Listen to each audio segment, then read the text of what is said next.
شکایت بکرد وصفلی بدی پیسر شکایت بکرد عشقی چشم خود بدیده هاش نالیده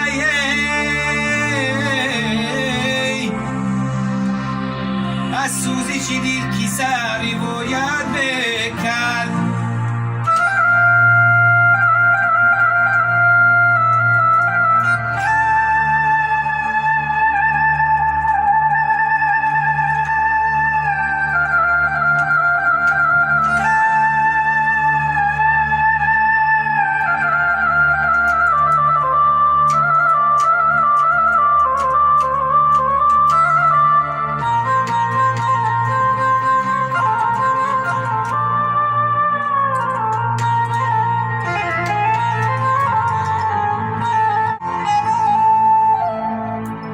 دیدم بدن کیت پیسر آزار دی از جبری پیسر و زحمتی بسیار دی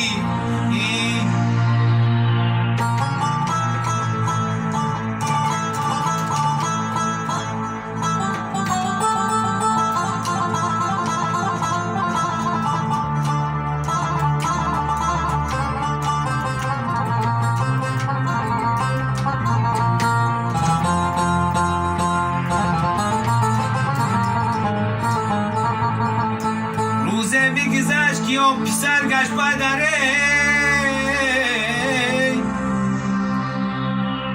او از پیسری خیش شونید بزرگی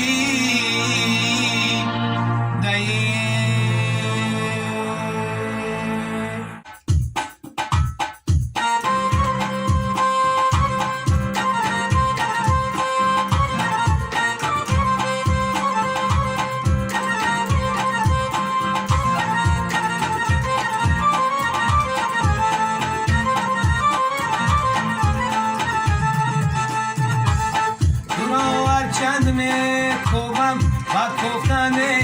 نمیابم زی هجر دیده پورابم قدر جانم کجا رفتی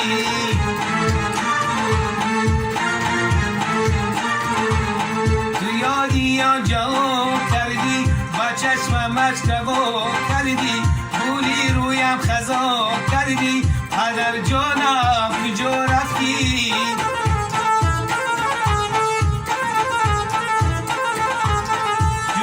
گشتی زی فرزندان سیخش غم و پروندان جدا گشتی زی خرمندان سیخش غم و پروندان تو خوب کردی دلی مایان قدر جا